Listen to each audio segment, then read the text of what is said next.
For the modern emerging leader, you might want to know how to become more articulate using audiobooks rather than physical books. If you're like most, you might not have much time to read physical books, and you might opt for audiobooks to save time and to build your knowledge base.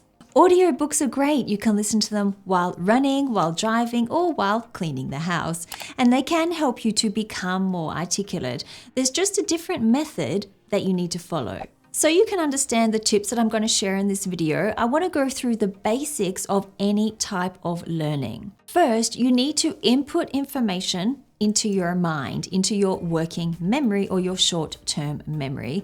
When you are reading, you use your sight to do this, to detect and interpret words through your optic nerve. When you are using Braille to read, you would use touch. Through your sensory cortex, you would be able to detect and interpret the words that you read or that you input into your mind. When you're using audio, like with audiobooks, it would be your auditory cortex that you use to detect and interpret words. These are the three methods that we can use to input information into our minds and into our working memory. Second, once we input information, then we need to consolidate it to our long-term memory. This means we need to convert it into a more durable form, otherwise it will disappear. According to Brain Rules, John Medina, he says that the human brain can only hold 7 pieces of information for 30 seconds. If something doesn't happen in that short time frame, the information becomes lost. If you want to remember the information after 30 seconds, then you need to re-expose yourself to that information using something like spaced repetition. This is particularly important for audiobooks because it can be really tempting to listen passively and to not remember anything after you've listened to a full chapter. So in this video, I'm going to share some tips that will help move you from being a passive listener to an active listener to give you the best chance possible of using audiobooks to become more articulate. First, you need to start by choosing the right book. This is really important because the level of book that you choose will dictate the type of language, in other words, the type of vocabulary, phrases, and sentence structures that you expose yourself to and input into your short-term memory. So you want to aim for biographies or autobiographies, classic literature, personal development books, history, or industry-related business books. Basically, any type of book that will expose you to a higher level of vocabulary and sentence structure and phrases that you're used to consuming right now. It's with this elevated level of language that will help you sound more articulate and sophisticated when you speak. You can look at places like audible.com or any other platform that has audiobooks to help find the right book for you. Second, once you have chosen your book and you have it on your phone or on your iPad, then you need to start listening. And I recommend you listen to one chapter at a time. So try to carve out 10 to 15 minutes to give yourself enough time to go through and listen to an entire chapter. See, what happens when you listen to chapter after chapter in an audiobook, you overload your mind with too much information. It makes it hard for you to identify certain vocabulary, phrases, or sentence structures that you want to pinpoint and use to become more articulate.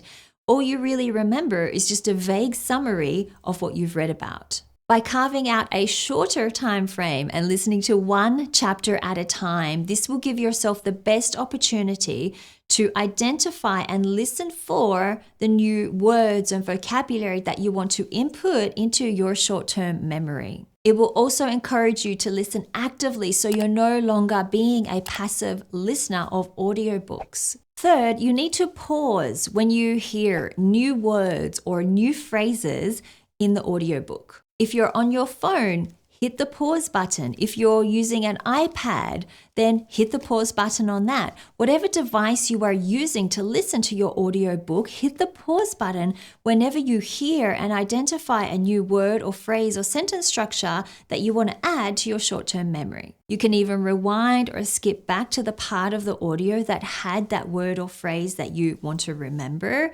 You can listen to it again for repetition. You can also listen to it again to identify what the pronunciation is. And if you're listening on something like Audible, then there is a bookmark function that you can use to kind of bookmark 30 seconds of audio. And this will be really handy for you to skip back to the parts of the audio where you identified there was something you wanted to remember. This is important because it helps you to move yourself from being a passive listener to an active listener. The very act of pressing the pause button on your phone, on your iPad, whatever device you're using, is going to move you from being a passive listener to an active listener. And this is where the difference between using regular books to improve your articulation and using audiobooks to become more articulate happens. Fourth, you need to repeat the words or phrases that you pick up 3 times. This will help you to commit those words and phrases to your short-term memory. You can do this either in your mind or you can do it out loud. If you're wondering which method is best, out loud is definitely best for 3 reasons. You can hear the word when you say it, so it feeds back into your auditory senses and into your short-term memory. You can get your mouth used to pronouncing that word, so it makes it easier for you to say in the future. It basically makes connections in your brain to solidify that word or phrase into your memory. You can also associate a number with the word or the phrase that you learn. For example, word 1 is, word 2 is, word 3 is. Let's say I'm listening to the book Influence by Robert Cialdini, and I hear the phrase intricate sequences of behavior. I like it. I want to remember it. So I would repeat this phrase 3 times. Intricate sequences of behavior. Intricate sequences of behavior. Intricate sequences of behavior. My first learning from this audiobook is intricate sequences of behavior. This is a process that you can use and repeat for every word or phrase that you pick up in your audiobook. Next, you can use the Kwik PIE method to commit those words to your short-term memory. He talks about this method in many of his YouTube videos. Some of you may already be familiar with this method. If you're not, this is basically how it works. You have a list of words or phrases that you need to remember. You have done this in the previous point where you identified the words and phrases you want to remember as you're listening to your audiobook. Next, you associate each word or phrase with a body part while imagining a story. This is where the linking happens. As you go from head to toe, you think of each body part. You remember the story that goes along with that body part. You remember the word or the phrase that is associated with that body part and associated with that story. For example, for the phrase I learned that you heard about in the previous point, intricate sequences of behavior, I chose the head because the head or the brain is very intricate, and there are intricate sequences of behavior in the mind. My second learning in this book is the word ethology. I may have looked up the word ethology in the dictionary to find out what it means, and I discover that it is the study of animal behavior. And I choose the mouth as the body part that I want to link to this phrase because all animals have a mouth. So I link the mouth to ethology. The third learning is a phrase, which is respond mindlessly. And for this, the body part I choose is the heart, because quite often when we are speaking mindlessly, we are speaking from the heart. So we have head for intricate sequences of behavior. We have mouth for ethology. We have heart for respond mindlessly. This is how the Kwik PIE method works, and this is a really helpful method that you can use to remember and commit those words and phrases that you learn in your audiobooks to your short-term memory. And the best thing about this is you don't need a notepad, you don't need a pen. It's something you can do on the go mentally in your own mind. Next, you need to make sure that you have correct pronunciation for the words that you learn and also for the words inside the phrases that you learn too. Getting the correct pronunciation is really important because when you use the incorrect pronunciation, it can cause your listener to be confused, to not understand what you're saying, and it can cause you to sound inarticulate. I recommend you use something like dictionary.com, which has a pronunciation function in it. So you simply enter the word into the dictionary, you press the button to get the pronunciation, to hear the pronunciation of that word. And the great thing about dictionary.com is that it gives you the UK pronunciation and also the US pronunciation. So depending on which style of English that you are learning how to use, you can get the correct pronunciation for that style. Once you have identified the word or phrase that you want to use, once you have memorized it using the Kwik method, and once you have gotten the correct pronunciation for that word or phrase, it is time for you to use it. This is really important because this is where consolidation to your long-term memory happens. When you recall and use a word or phrase that you've committed to your short-term memory a number of times, and you do this over time, it consolidates it into a more durable form and it moves it to your long-term memory. Think of it like riding a bike. When you were young, if you rode a bike just one time, it's very unlikely that you would remember how to ride a bike today. But because you rode a bike a number of times and you repeated it over a long period of time, you can easily pick up a bike today and know exactly how to ride it. Plus, when you use a word or phrase, you basically put it into your own words,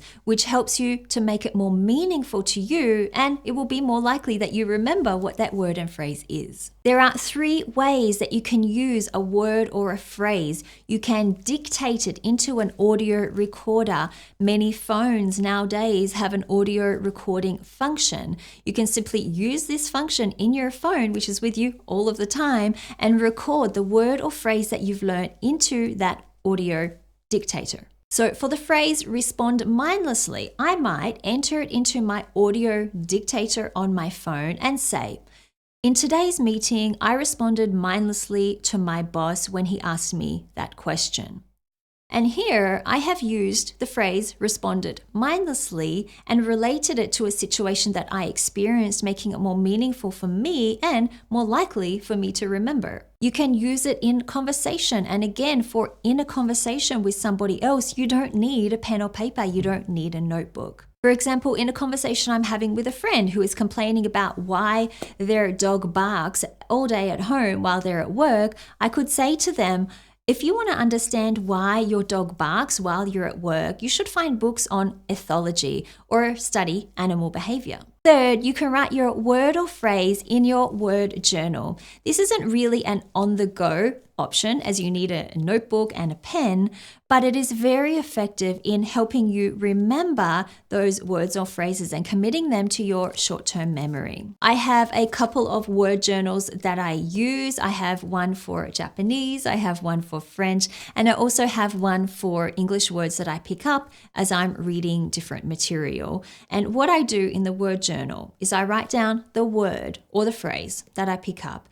If it's a word, I write down a synonym or another word that can be used instead of that word. I write down the definition of that word as well. And then I write down a sentence which helps me to use that word and put it into my own words and relate it to an experience that I have had, something a bit more meaningful for me. Then I use spaced repetition where I remember and I review the words that I have in my word journal. I do this every couple of hours to begin with, then every couple of days, then every few days. But this repetition really helps me to remember the words and the phrases that I have in my word journal and makes it a lot easier for me to use them and recall on them in conversations when I need to. If you don't like taking notes in a regular notebook, then you can also use digital apps like Notion or Obsidian. Personally, I'm a big fan of Obsidian. I downloaded it onto my laptop about 6 months ago, and I have used it for many, many different things to take notes. It is an amazing tool. If you really want to solidify new words and phrases into your mind so you can use them in your communication and sound more articulate, I highly encourage you to include them in your end of day review. What is an end of day review? Well, an end of day review is where at night, just before you go to sleep, you recap on the day's events. You think about notable achievements, things you did, challenges you overcame, learnings that you had. And you can also include the words and phrases that you learned throughout that day. Try to remember what the word or phrase was that you committed to your short-term memory. Use the Jim Kwik method again to remember how you use that, to remember those words or to remember those phrases. Say the word or the sentence out loud. So again, you can get practice saying it, and so you can recall it into your mind as well. And read the words and the phrases that you wrote down in your word journal. This is all part of spaced repetition, where throughout a certain period of time, you remember, you recall, and you revise the words and phrases that you learned, that you committed to your short-term memory. The more you do this, the more you will be moving them to your long-term memory, so you can recall and use those words and phrases in your communication when you want to sound more articulate. In this video, I talked about the read, write, speak method to help you articulate your thoughts clearly. If you want to find out more about what that method is, then you need to watch this video up here. Thank you so much for watching this video. I hope you got a lot of valuable tips from it. If you did like this video, please hit the like button below. Subscribe to my channel as well for more content like this in the future, and I will see you next week in another video.